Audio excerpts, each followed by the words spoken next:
Morning বন্ধুরা, তোমরা সবাই কেমন আছো? আশা করি সুস্থ আছো, ভালো আছো। আর দেখো মটন চলে এসেছে, গরম লাগছে প্রচুর, আর কি গরম করে স্নান করতে দেবো। মটন নিয়ে চলে এসছে, দেখতে পাচ্ছ? রেখে দিই, এই মাত্র ঘুম থেকে উঠেছি। রাত্রি ঘুম মানে বারবার ঘুম ভেঙে যাচ্ছে। এই আর দেখো এখন এই এত বেলা হয়েছে, ঘুম থেকে উঠেছি, গলা টালা একটু বসে গেছে, দেখতে পাচ্ছেন? কাশি হচ্ছিল কেন কালকে জানি না।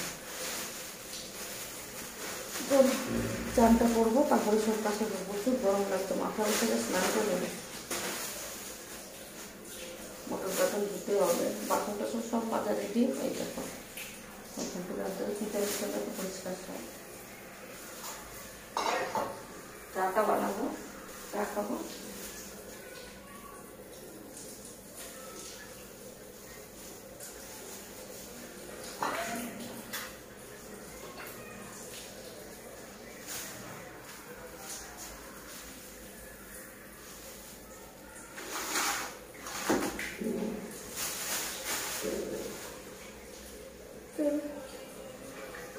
ব্রাশ করে দে।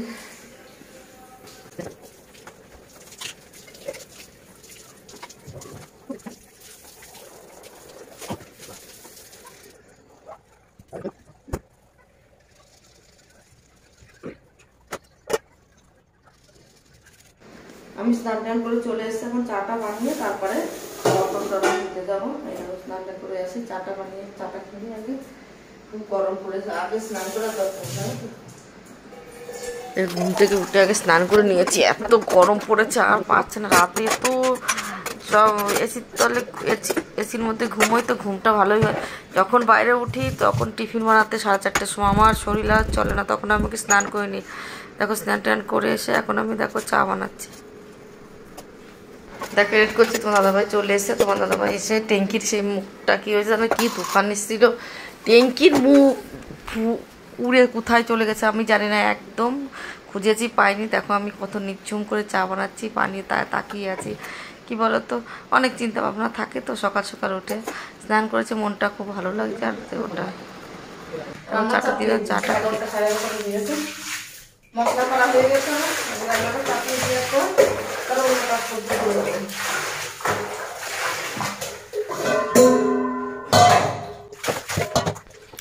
দেখো মটনটা নিয়ে এসছে, ধুয়ে নিয়ে অনেকটা চর্বি নিয়ে এসছে, চর্বিটা রেখে দেবো ঘুগনি করার জন্য, আর মটনটা রান্না করবো। তোমার দাদাভাই তো এসে মানে কি, তোমার দাদাভাইকে বলছে 1 কিলোর বেশি আর নেই, গরমে খেয়ে আমার অসুস্থ হচ্ছে শরীর, আর পা ফুলে যাচ্ছে এই গরমে খাওয়া যায়। তবু তোমার দাদাভাই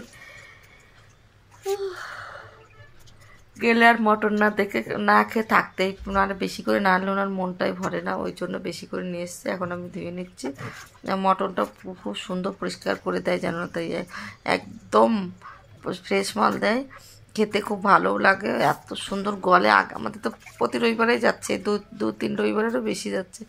বলেছে দাদাভাই, দীপদা বলেছে প্রতি রবিবারে যাবো মটনটা আনতে, আর ওইখানে চিকেনটার দামও কম আর মটনটাও বেশ খেতে ভালো, দামটা ঠিক আছে, একই দাম, কিন্তু খেতে খুব ভালো। সবথেকে বড় কথা দামটা এতটাই নেই, খেতে যদি ভালো হয় সেটা উসুল হয়ে যায়। দাম নেবে, খেতে যদি না পারো সেটা মনের মধ্যে অনেকটাই কষ্টদায়ক। দেখো বারবার করে মটনটা ধুয়ে তো অনেকেই জানো, আমি দেখেছি, নামটা বলবো না, মটন বলে বেশি ধোয়া নেই, পোয়ায় পরিষ্কার না থাকলে আমি নাই, তারা নোংরাই, তারা কী করবে বলো।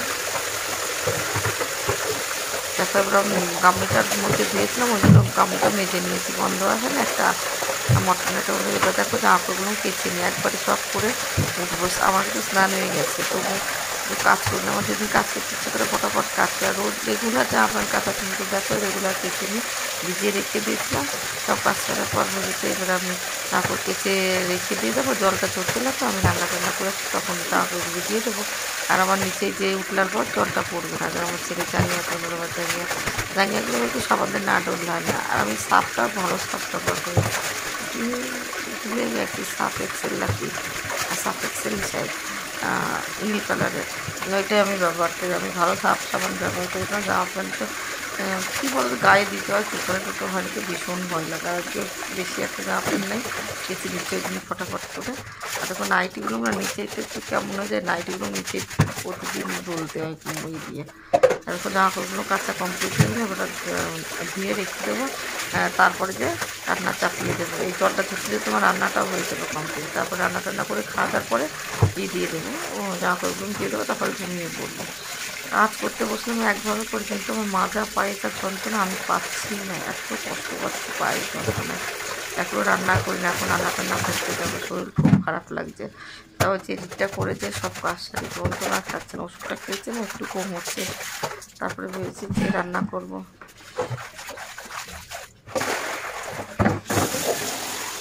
দেখো ধোয়া কমপ্লিট হবে, এই জায়গাটা তো পরিষ্কার করতে হবে, পরিষ্কার করে দিচ্ছি এখানটা ধুয়ে মুছে। ধুয়ে নিয়ে চলে এসছে এখন। আজকে তোমার দাদাই বলেছিল কুকারে সিটি মারতে হবে না, কিন্তু কুকারে সিটি না মারলে এখন অনেকটা লেট হয়ে গেছে, তো ওই জন্য কুকারে সিটি মারবো। বলো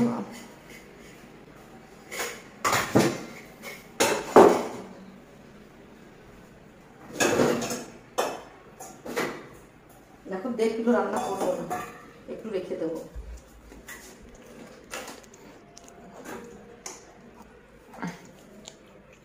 একটুখানি রেখে দেবো, জাস্ট কাল পরশু দিকে যেন হয়ে যায়। 500 টাকা একটুক না বেশি, আর একটু রাখো, একটুখানি রেখে দিচ্ছি, জানো তো। এই দেখো রেখে আসি ফ্রিজে। আর এটা রান্না করবো, ঈদে রান্না করবো, কি যেন বলে, আলু একটু আলু দেবো।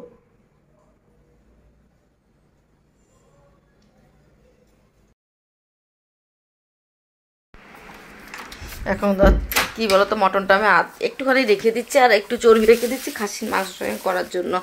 দেখো মটনটা আমি কী করবো বলো তো, ইটা দিয়ে দিয়েছি, তেলটা দিয়ে দিয়েছি।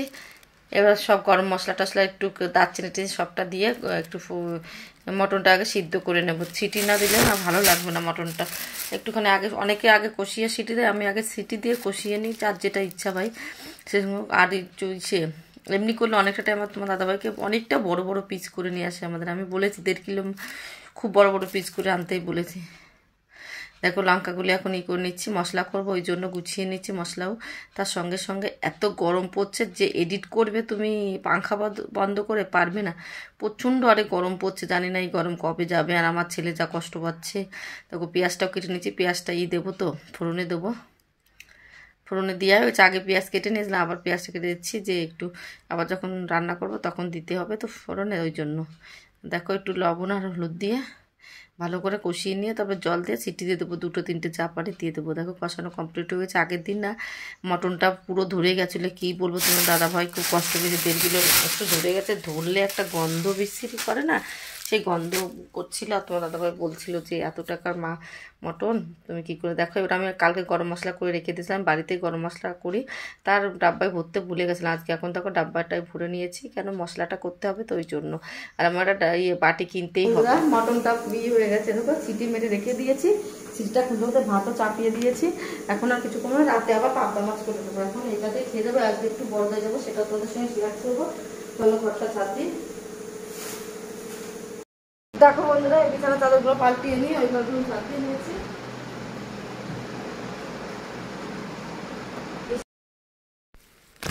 বললাম যে রাতে সে চুলো বাদে রান্না করতে করতে আমি চলে এসেছি বিছানাটা উঠাতে। আমি এরকমই কাজ করি, আমি সে অনেক সকালে উঠে কাজ করি না, আমি বেলা হলেও আমার কাজে গুছিয়ে আমি কি করে গুছিয়ে কাজ করি, 1-1.5 ঘন্টার মধ্যে রান্না বান্না সব কাজ কমপ্লিট করি, সেটাই তোমাদের সঙ্গে শেয়ার করব। এরকম গুছিয়ে কাজ করলে না কোনো টাইম লাগে না, ঘরটা পরিষ্কার থাকে, সারাদিন লাগে না। অনেকে সারাদিন কাজ করে, কিন্তু আমি সারাদিন কাজ করি না, 1 ঘন্টার মধ্যে গুছিয়ে সংসারটা পুরো পরিপাটি করে দিই। আমি তো গ্রামের মেয়ে, আমি অনেক তাড়াতাড়ি কাজ করতে পারি। আর কি বলতো সিটির মেয়ের বউরা বা মেয়েরা একটু আস্তে আস্তে কাজ করে, কিন্তু সুন্দর কাজ করে। আমরা গ্রামের মেয়েরা ফটাফট কাজ করতে, আমাদের অভ্যাসটা এরকম যে তাড়াতাড়ি কাজ করতে হবে, গ্রামে অনেকটাই কাজ থাকে ওই জন্য। দেখো আমি বাড়িতে অনেক কাজ করতাম তো বিয়ের আগে, শ্বশুর বাড়িতেও। এখন আমার কাজ করতে তো কষ্ট, শুধু আমার পায়ে ব্যথার জন্য আমি কষ্ট পাই, কি ঘেমে যাচ্ছি, বারবার গামছাটাতে মুছে নিচ্ছি। আর একটু খাটটা মুছে নিলাম। এবার দেখো এরকম রেখে যাবো, রান্না বান্না করছি তো, রান্না করার পর আমি করব, গুছাতে আসবো খাটটা, সেটা তোমাদের সঙ্গে অন্য ভিডিও শেয়ার করবো। এবার দেখো আমি ঘরটা ছাদ দিয়ে নিচ্ছি। আমি বলছি তুই বস বাবা, আমি বিছানার চাদরটা আলমারির থেকে বের করতে হবে, তারপরে পেতে দেবো। ওইটা তো নিয়ে না একবারে ঘরটা ছাদ দিয়ে নিই সুন্দর করে। দেখো মটন করার জন্য পেঁয়াজটা ফোড়ন দিয়ে দিয়েছি।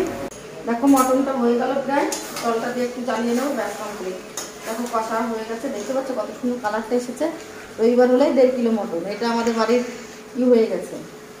পাবদা মাছ আছে, এটা করেছি। আর পাবদা মাছের একটু সর্ষে পোস্ত দিয়ে একটুখানি ঝাল করছি, ঝাল না পোস্ত দিয়ে করছি ওটা, আর কিছু করবো না। তোমাদের সবাই অনেক সবজি নিয়েছে, টেন্ডি ফেন্ডি কী বলে বুঝাতে, সবজি চুনো মাছ। তা আমি বলছি আজকে আর গরমে এত কিছু খেতে হবে না, রাতে আবার এই মটনের সঙ্গে পরোটা খাবে বলে আজকে আমরা একটু বড়দায় যাবো।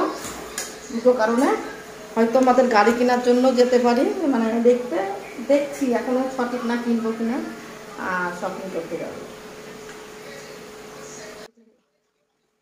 দেখো কষানি হয়েছে। আজকের মটনটা এত সুন্দর সেন্ট করছে, সে আমার ছেলে বলছে মাম্মি খুব সুন্দর সেন্ট আসছে আজকে, মটনটা মনে হয় ভালো হবে। আগের দিন মটনটা একটু পুড়ে গেছিলো, ভালো হয়েছিল না কী হয়েছিল বলো তো, আমি কথা বলতে বলতে ভুলে গেছিলাম। আমার ভুলক্কর মানুষ, বোঝোই তো তুমি।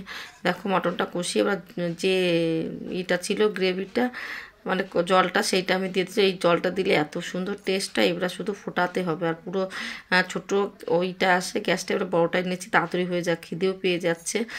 দেরিতে নিয়ে আসে তো তোমাদের, ওই জন্য। দেখো আর নিচে যে নোংরাগুলো থাকে সেইগুলি আর দিলাম না। এবার দেখো বাসনগুলো রেখে দিয়ে মটনটাই করছি। দেখো রান্নাঘরটাও আমি যখনই রান্না করে একটু পরিষ্কার করে রান্না করি। দেখো মটনটা কমপ্লিট হয়ে গেছে, ভাতও আমি বেড়ে রেখেছি, তোমাদের দেখাতে পারছি না, আমার ছেলে আছে না, ওকে দেখানো যাবে না, ওই জন্য।